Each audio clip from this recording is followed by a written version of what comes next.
Hello there, Helldiver. In this video, I will talk about game balance and how Arrowhead could easily fix the current issue with weapon balance in the game. Recently, Arrowhead released an update where some weapons were changed.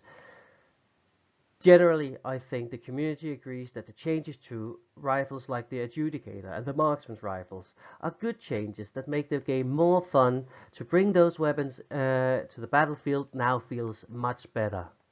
But the community also seems to think that the changes to the Eruptor made the game worse, or at least that's a narrative that's out there. I'm not too sure that is true. It was fun to bring the Eruptor, but it was also problematic. It was a weapon that could deal with large groups of small enemies, it could deal with medium-sized enemies, and it could even deal with some heavy enemies. That might be fun, but it's not good for the game. There's a high chance that if the Eruptor had stayed the same, it would have become the weapon of choice on high level difficulty play because it was so versatile and powerful. It would also leave the community to shy away from new weapons when they were released unless their power level could match the power level of the Eruptor. And if the community didn't like the new releases, there was no reason to produce new war bonds. So a very powerful Eruptor would eventually force Arrowhead into creating more powerful weapons much faster than the game needed. And that wouldn't be good for the game. It wouldn't be good to the game if we push the power level too high, because at its core, this game is unfair and not in our advantage. That the enemies have the advantage adds to that feeling of community and camaraderie that the Helldivers game has built with its community. And if all became Doom Guy just mowing down enemies, that might be fun, but it would become a different game altogether.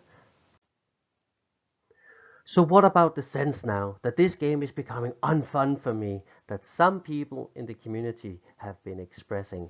Is that not valid? Yes, that is very valid because it makes sense.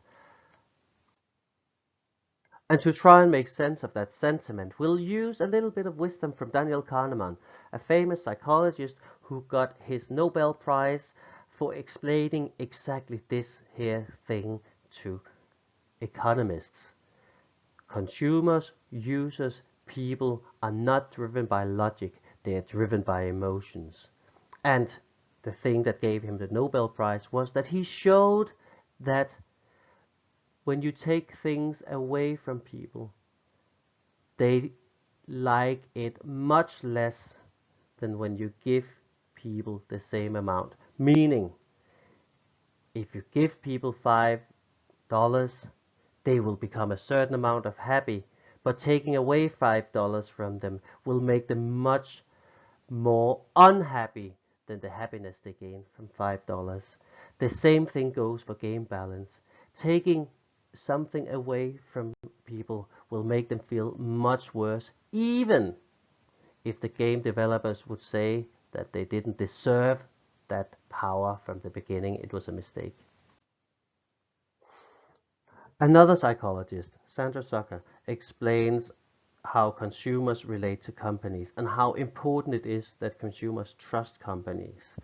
She also explains that if consumers do not trust the company, they are much less likely to see companies' actions in a favorable light.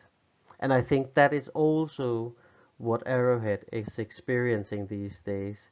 People see the rebalancing, and then there was the thing with the Sony and the PSN network thing going on. The community might have lost a little bit of trust in the company, which has further exacerbated the complaining about power balance. They don't trust that Arrowhead knows what they're doing because they've lost a little bit of trust in the company.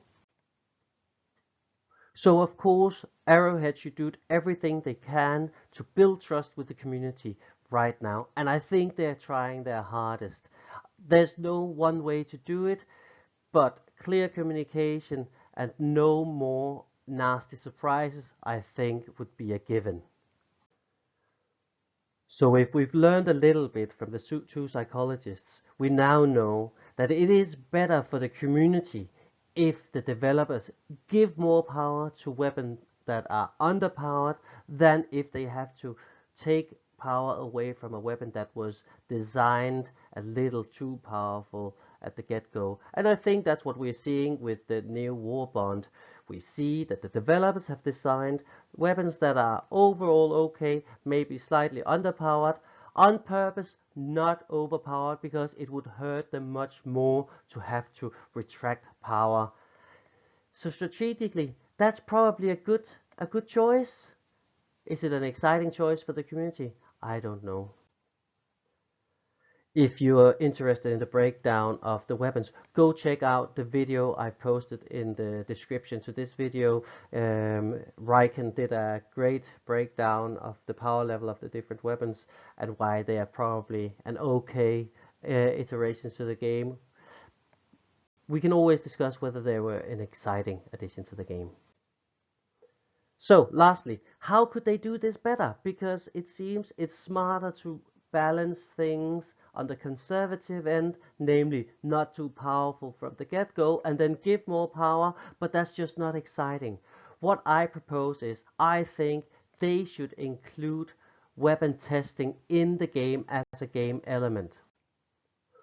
For example, imagine that you go to one of those rogue research stations out there, and there's a container underneath it, and inside that container there's an experimental weapon. It could be called experimental eruptor, or it could be called experimental liberator, or something else that's completely unknown to us, but is something the devs are working on.